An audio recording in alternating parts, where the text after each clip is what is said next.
E aí, pessoal, vamos falar hoje sobre o que foi tratado na nossa última aula de História da América. Na última aula, nós tratamos dois assuntos que estavam interrelacionados de algum modo, né? Eles falam, de certo modo, sobre a natureza. O primeiro texto que eu passei para vocês é um fragmento, né, de um livro, né, do Antonello Ghebi, que eu comprei para trabalhar com vocês, na disciplina, né, que é O Novo Mundo. Antonello Ghebi, nesse texto, ele fala sobre uma questão chamada polêmica do Novo Mundo. Essa questão, ela já foi um problema, segundo Ghebi coloca, já desde o início da colonização, em que autores, sobretudo, né, o Sepúlveda e o Las Casas, refletiam sobre se os indígenas americanos tinham alma ou não. Las Casas defendia que sim, Sepúlveda defendia que não. Então, essa tal polêmica do Novo Mundo nada mais é do que uma tentativa, né, dos europeus de entender aquilo que eles encontraram aqui na América.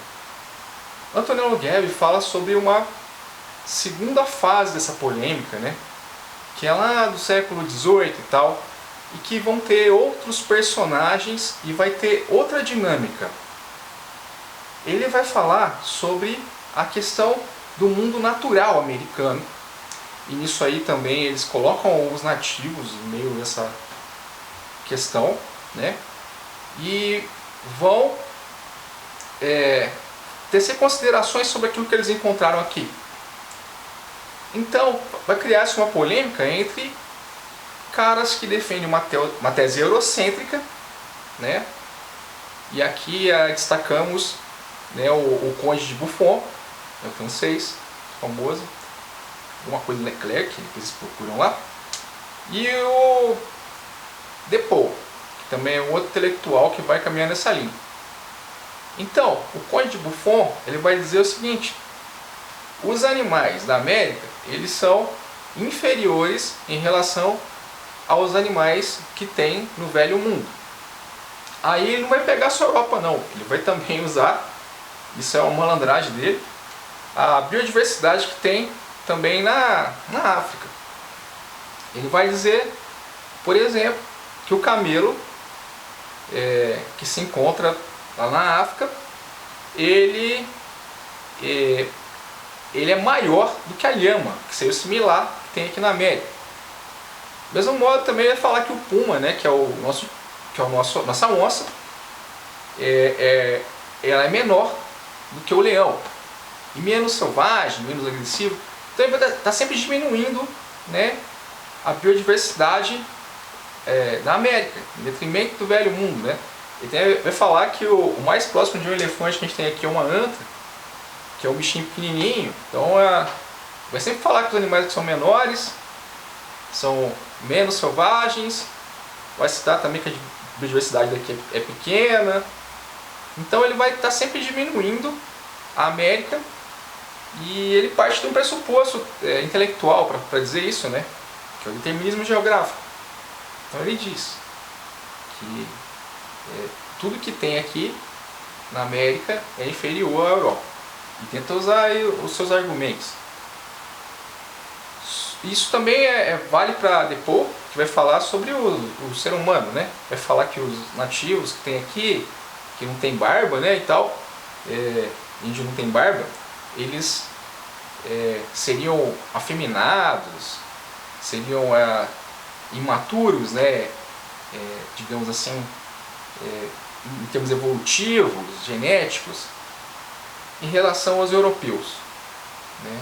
Então ele vai colocar isso, os nativos, como seres inferiores, vai colocar essa questão. Existem detratores desse sistema, né, dentre os padres que viveram aqui na América e tal, jesuítas, e também alguns intelectuais americanos. Você vai ver movimentos nesse sentido ali nos Estados Unidos e tal, personalidades vão tentar refutar essas teses defendidas por Depaul e por Buffon. Então, destacamos no texto, né, a fala do Clavigeiro, que ele vai dizer que não, que a biodiversidade na América é enorme. Tem assim tantos tipos de passarinho, que eles cantam mais bonito. E ele também contesta certas teses em relação a ser superior, inferior. Ele fala que aqui tem uns bichos que tem mais vértebra do que os de lá, que é similar. Isso daí seria uma justificativa de que não faz sentido você falar que os de lá são melhores. Então, e ele fala também sobre o ser humano, né? Ele é um grande entusiasta dos indígenas e fala que eles são bonitos, eles são saudáveis e que eles, se estudados, eles podem chegar a patamares que os europeus não conseguem, ou similares, né? Pelo menos, fala que eles são muito inteligentes. Então essa que é a polêmica que se estabelece por Antonello Grebbe e que tem também uma dimensão política. Pouco a pouco os americanos vão contrabalanceando as teses que no primeiro momento defendidas pelos europeus eram hegemônicas, né? Bom, outra coisa que a gente discutiu na aula passada é sobre o Velho Oeste. Para tal, trouxe um texto, né, do Frederick Turner, que a gente já conhece, que é o Espírito Ocidental contra a Natureza, e em um momento que ele fala sobre a expansão, né, dos Estados Unidos para o Oeste. Mas para tal, antes é necessário a gente refletir sobre um movimento que precede essa expansão e que ele é muito importante para os rumos que os Estados Unidos vão tomar, né? E esse movimento é a Guerra Civil Americana, né? Guerra de Secessão, que se dá porque haviam dois projetos, né, dissidentes de país dentre os estados que faziam parte da Federação Americana. Existiam os estados do Sul, que eram escravagistas, a economia deles dependia essencialmente disso, e os caras do Norte, que eram abolicionistas e eram também mais ricos, e a dinâmica da economia deles era diferenciada. Então, o problema era, para os Estados Unidos se expandir, qual a lógica que seria adotada nos novos territórios.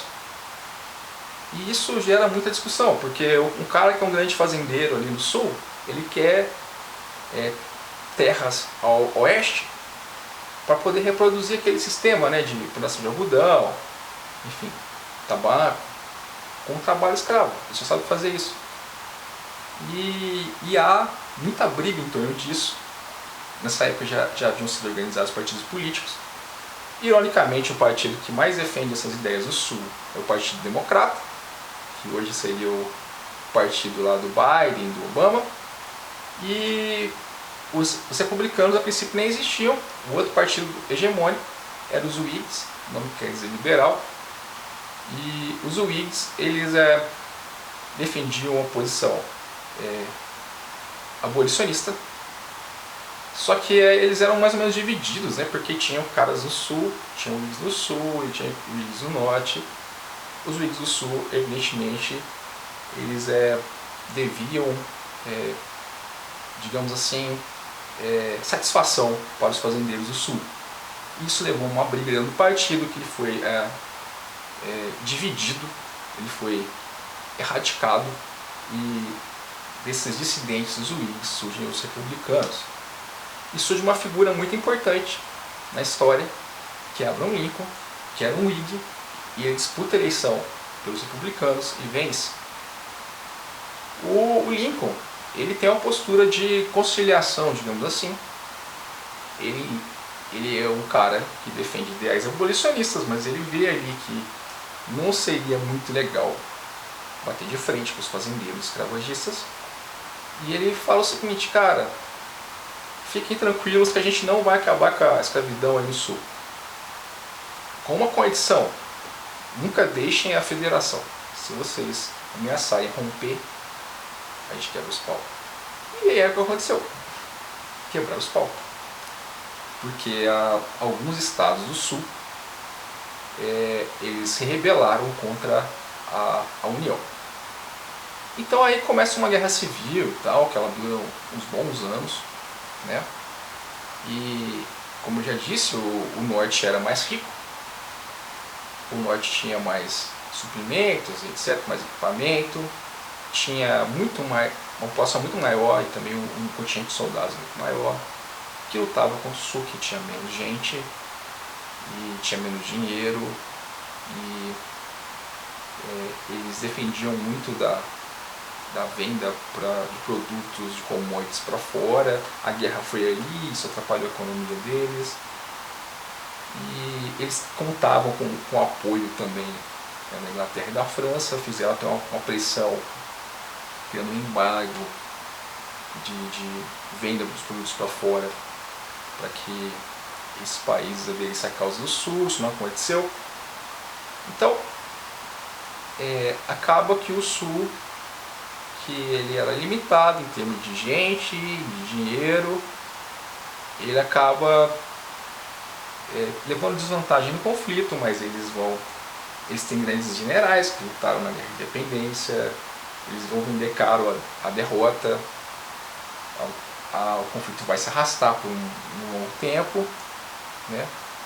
Até que enfim o Sul perde e o Norte ganha, e os ideais defendidos por Lincoln, eles se sobressaem, né?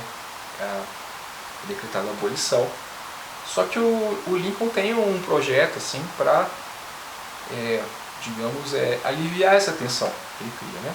Ele cria uma lei de terras em que todo mundo que vai pro oeste ganha uma grande propriedade de terra, desde que respeite ali as cláusulas.